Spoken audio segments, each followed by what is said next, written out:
Hello everyone, आज हम लोग सब्जेक्ट वर्ब एग्रीमेंट के 25 क्वेश्चंस के एक प्रैक्टिस सेट को सॉल्व करेंगे। यहाँ पर मैंने जितने भी क्वेश्चंस लिए हैं सब के सब इम्पोर्टेंट हैं, तो यदि आप किसी भी प्रकार के एग्जाम की तैयारी कर रहे हैं तो इस वीडियो को अंत तक जरूर देखें। ठीक है, तो चलिए क्वेश्चंस की ओर बढ़ते हैं। पहला क्वेश्चन है, each of the students dash is या are responsible for their own homework. यानी कि स्टूडेंट्स में से ईच यानी कि प्रत्येक क्या है, रिस्पॉन्सिबल है अपने अपने होमवर्क के लिए। तो जब भी सेंटेंस में ईच ऑफ वर्ड मिले उसके बाद प्लूरल नाउन रहे तब हमेशा याद रखिएगा कि ईच ऑफ वर्ड हमेशा सिंगुलर हेल्पिंग वर्ब लेता है, और यहाँ पर इज सिंगुलर हेल्पिंग वर्ब है, इस वजह से इज यहाँ पर राइट आंसर हो जाएगा। हम स्टूडेंट्स के अनुसार हेल्पिंग वर्ब ना लगाकर ईच ऑफ के अनुसार लगाएंगे। ठीक है, तो इज यहाँ पर राइट आंसर हो जाएगा। सेकंड क्वेश्चन है, all the furniture dash was ever good. तो आपको याद रखना है कि कुछ वर्ड्स ऐसे होते हैं जो हमेशा सिंगुलर की तरह ही ट्रीट करते हैं, तो यहाँ पर फर्नीचर भी उनमें से एक है। तो फर्नीचर हमेशा सिंगुलर की तरह इस्तेमाल होता है, इस वजह से वर्ब भी सिंगुलर आएगा। यहाँ पर वाज सिंगुलर है यानी कि वाज यहाँ पर राइट आंसर हो जाएगा। All the furniture was good. Third question है, more than one book dash was या वर अबाउट। तो यहाँ पर कहा गया मोर देन वन बुक यानी कि एक से ज्यादा। एक से ज्यादा, मोर मतलब होता है अधिक, तो चूंकि यहाँ पर ये प्लूरल को डिनोट कर रहा है यानी कि बहुवचन को दिखा रहा है, इस वजह से वर्ब भी प्लूरल में आएगा। तो यहाँ पर वर्ब प्लूरल में है तो वर यहाँ पर राइट आंसर हो जाएगा, ना कि वाज। तो more than one book were about. Fourth number question है, neither the students nor the teacher dash is या are ready for the test. यानी कि ना तो स्टूडेंट्स रेडी है और ना ही टीचर है रेडी इस टेस्ट के लिए। तो यहाँ पर कौन सा हेल्पिंग वर्ब आएगा, तो जब भी सेंटेंस नीदर नॉर से जुड़ा रहे तब हमेशा याद रखिएगा कि नजदीकी सब्जेक्ट डिसाइड करता है वर्ब को। तो यहाँ पर द टीचर नजदीकी सब्जेक्ट है खालिस्तान के, तो इस वजह से द टीचर के अनुसार हेल्पिंग वर्ब लगेगा। द टीचर सिंगुलर सब्जेक्ट है, इस वजह से वर्ब भी सिंगुलर आएगा, यानी कि इज यहाँ पर राइट आंसर हो जाएगा। Neither the students nor the teacher is ready for the test. Fifth number question है, the team of players dash wins या win every game they play. यानी कि प्लेयर्स का यह टीम हर एक मैच जीतती है जो वो खेलते हैं। तो यहाँ पर कौन सा वर्ब आएगा, तो आपको याद रखना है कि यहाँ पर प्लेयर्स के बारे में नहीं कहा गया, प्लेयर्स के टीम के बारे में कहा गया। टीम चूंकि एक कलेक्टिव नाउन है, कलेक्टिव नाउन जो है सिंगुलर की तरह ट्रीट करता है अधिकांश कंडीशन में, इस वजह से वर्ब भी सिंगुलर आएगा। तो आपको याद रखना है कि वर्ब में उल्टा सीन होता है, जिसमें यस लगा रहता है वह सिंगुलर कहलाता है, जिसमें यस नहीं लगा रहता है वो प्लूरल कहलाता है। तो यहाँ पर तो हमें सिंगुलर का इस्तेमाल करना है, इस वजह से विंस यहाँ पर राइट आंसर हो जाएगा। ठीक है, the team of players wins every game they play. 6 number question है, half of the mango dash is या आर ऑन द टेबल। तो जब भी सेंटेंस में क्वांटिटी दिखाए, हाफ ऑफ ऐसा कुछ दिखाए, तो उसके बाद आने वाला नाउन डिसाइड करता है वर्ब को। तो चूंकि यहाँ पर द मैंगो जो है वो कैसा है, सिंगुलर सब्जेक्ट है, और सिंगुलर सब्जेक्ट सिंगुलर वर्ब लेगा, इस वजह से यहाँ पर इज सिंगुलर है, तो इज यहाँ पर राइट आंसर हो जाएगा। Half of the mango is on the table. यहीं पर लिखा रहता है हाफ ऑफ द मैंगोज, तब वहां पर हम आर लगाते। 7 नंबर क्वेश्चन है, 2 and 2 डैश इज या वाज 4। तो यहाँ पर कौन सा हेल्पिंग वर्ब आएगा, तो यहाँ पर कहा गया कि 2 और 2 4 होते हैं, यहाँ पर है का सेंस निकालेंगे, इस वजह से इज यहाँ पर राइट आंसर आएगा। वाज क्यों नहीं आएगा, क्योंकि ऐसी बात तो नहीं है कि 2 और 2 पहले 4 होते थे अब नहीं होते हैं, ये तो हमेशा के लिए सत्य है। पहले भी 2 और 2 4 होते थे, अभी भी 2 और 2 4 होते हैं, और फ्यूचर में भी इतना ही होगा। इस वजह से जब भी ऐसा दिखाए दो संख्याओं को जोड़ा जाए और बताए कि इतना इक्वल होता है, तब वहां पर सिंगुलर हेल्पिंग वर्ब का इस्तेमाल होता है। कुछ किताबों में प्लूरल का भी इस्तेमाल किया गया है, लेकिन अधिकांश बुक में सिंगुलर का इस्तेमाल किया गया है। तो यहाँ भी सिंगुलर आएगा, तो यहाँ पर इज और वाज दोनों सिंगुलर है, लेकिन यह हमेशा के लिए सत्य है, पहले अभी और फ्यूचर में, इस वजह से इसे हम प्रेजेंट में लेके चलेंगे। तो इज यहाँ पर राइट आंसर हो जाएगा, वाज राइट आंसर नहीं होगा। तो 2 and 2 इज 4। 8 नंबर क्वेश्चन है, the poet and philosopher dash has या हैव कम। तो यहाँ पर कौन सा हेल्पिंग वर्ब आएगा, तो हमें पता है कि जब भी दो नाउन्स को एंड से जोड़ा जाता है तब तो वर्ब प्लूरल आता है, लेकिन दोनों नाउन्स के साथ आर्टिकल लगा रहेगा तब। यहाँ पर एक में आर्टिकल लगा हुआ है और एक में आर्टिकल नहीं लगा हुआ है, यानी कि एक ही व्यक्ति के बारे में कहा गया है कि वही व्यक्ति कैसा है, पोएट भी है और फिलोसफर है, यानी कि एक ही पर्सन के बारे में बोला गया है यानी कि वह सिंगुलर है, इस वजह से वर्ब भी सिंगुलर आएगा। यहाँ पर हैज सिंगुलर है यानी कि हैज यहाँ पर राइट आंसर हो जाएगा। The poet and philosopher has come, ना कि हैव, ठीक है, तो यहाँ पर हैज इसका राइट आंसर होगा। 9 नंबर क्वेश्चन है देयर डैश इज या आर बॉयज। तो देयर वर्ड जो है सिंगुलर और प्लूरल दोनों हेल्पिंग वर्ब लेता है, वो डिसाइड कौन करता है, उसके बाद आने वाला नाउन। तो यहाँ पर नाउन उसके बाद आने वाला नाउन कैसा है, प्लूरल है, और वर्ब भी कैसा आएगा, प्लूरल आएगा।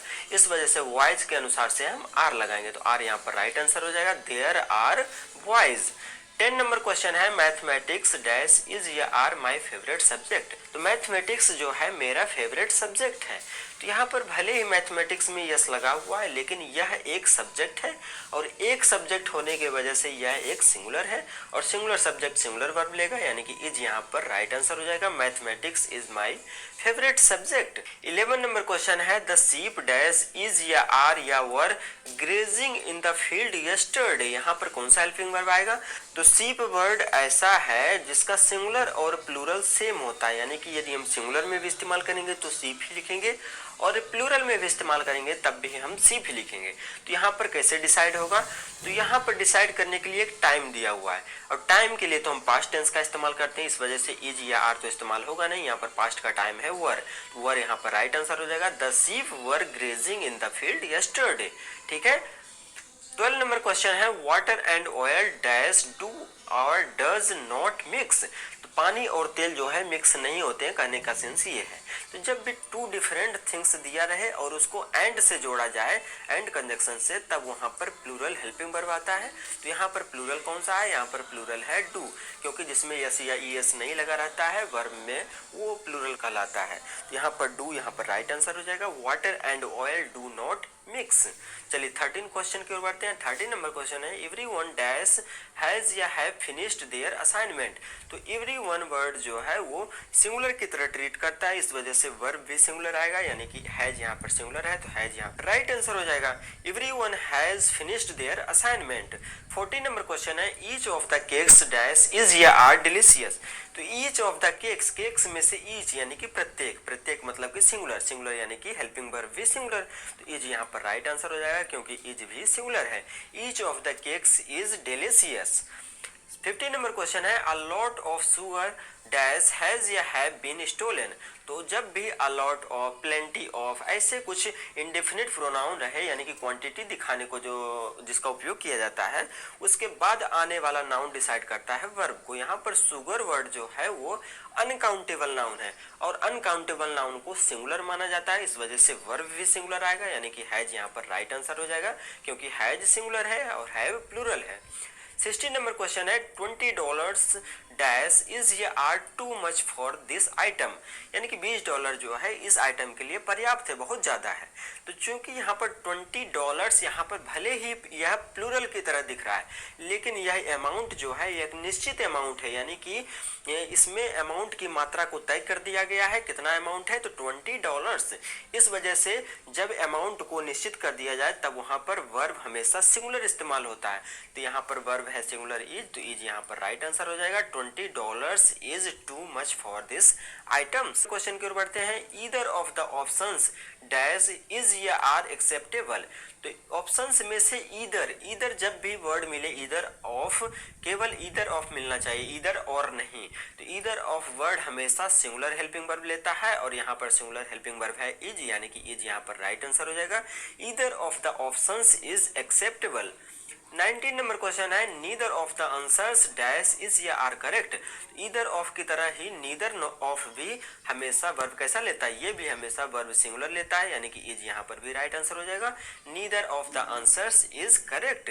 20 नंबर क्वेश्चन है द स्टाफ डैश इज या आर वेरी फ्रेंडली। चूंकि स्टाफ जो है एक कैसा नाउन है, एक कलेक्टिव नाउन है, और कलेक्टिव नाउन को सिंगुलर की तरह ट्रीट किया जाता है, इस वजह से वर्ब भी सिंगुलर आएगा। तो the staff is very friendly, ठीक है, इज यहाँ पर राइट आंसर हो जाएगा। अगला क्वेश्चन की ओर बढ़े, 21 नंबर क्वेश्चन है all of the information dash was ever accurate. तो चूंकि यहाँ पर इंफॉर्मेशन वर्ड जो है वो सिंगुलर है, इस वजह से वर्ब भी सिंगुलर आएगा, यानी कि वाज यहाँ पर राइट आंसर हो जाएगा। 22 नंबर क्वेश्चन है a lot of the pie dash was ever eaten. तो यहाँ पर अ लॉट ऑफ वर्ड जो है वो क्वांटिटी को दिखाता है और उसके बाद आने वाला वर्ड डिसाइड करेगा क्या चीज को, हेल्पिंग वर्ब को। तो पाई चूंकि एक सिंगुलर नाउन है इस वजह से वर्ब भी सिंगुलर होगा, यानी कि वाज यहाँ पर राइट आंसर हो जाएगा। A lot of the pie was eaten. 23 number question है द कैटल डैश इज या are grazing in the field. तो कैटल चूंकि डिफरेंट डिफरेंट टाइप के एनिमल्स के ग्रुप को कहा जाता है, यह हमेशा प्लूरल की तरह ट्रीट करता है, इस वजह से ये वर्ब भी प्लूरल लेगा, यानी कि आर यहाँ पर राइट आंसर हो जाएगा। The cattle are grazing in the field. 24 number question है both of the movies dash was ever interesting. तो मूवीज में से बोथ यानी कि दोनों, तो दोनों मतलब कि यहाँ पर ये वर्ड जो है प्लूरल की तरह दिखा रहा है, शो कर रहा है कि मूवीज में से दोनों, यानी कि ये दोनों जो है कैसा है, प्लूरल है। और प्लूरल वर्ब प्लूरल सब्जेक्ट जो है प्लूरल वर्ब लेगा, यानी कि यहाँ पर वर प्लूरल है तो वर यहाँ पर राइट आंसर हो जाएगा। Both of the movies were interesting, यानी कि मूवीज में से दोनों कैसा था, इंटरेस्टिंग था। 25 एंड लास्ट क्वेश्चन है। इस क्वेश्चन को जानने से पहले यदि आप हमारे चैनल पर नए हैं तो चैनल को सब्सक्राइब कर दीजिए, और वीडियो थोड़ा सा भी हेल्पफुल लग रहा हो तो वीडियो को फ्रेंड्स के बीच में भी शेयर जरूर कर दीजिएगा, ठीक है। और कमेंट बॉक्स में जरूर बताइएगा कि आपको ये वीडियो कैसा लगा और आपने 25 में से कितने क्वेश्चंस का आंसर सही टिक किया था।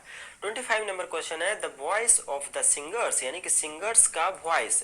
चूंकि वॉइस एक अनकाउंटेबल नाउन है, आवाज जो है एक अनकाउंटेबल नाउन है, इस वजह से ये वर्ब कैसा लेगा, ये वर्ब लेगा सिंगुलर, और सिंगुलर वर्ब तो यहाँ पर इज है तो इज यहाँ पर राइट आंसर हो जाएगा। The voice of the singers is sweet. आप सिंगर्स के अकॉर्डिंग आर नहीं लगाइएगा, यहाँ पर वॉइस के अनुसार लगेगा, क्योंकि जब भी ऑफ प्रीपोजिशन आता है तो वो हमेशा ऑफ के पहले वाला डिसाइड करता है वर्ब को। तो यहाँ पर द वॉइस जो है कैसा है, सिंगुलर है, और सिंगुलर सब्जेक्ट सिंगुलर वर्ब लेगा, यानी कि इज यहाँ पर राइट आंसर हो जाएगा। The voice of the singers is sweet, ठीक है। तो उम्मीद करता हूँ अच्छा लगा होगा वीडियो, तो तब तक के लिए धन्यवाद, मिलते हैं अगले वीडियो में।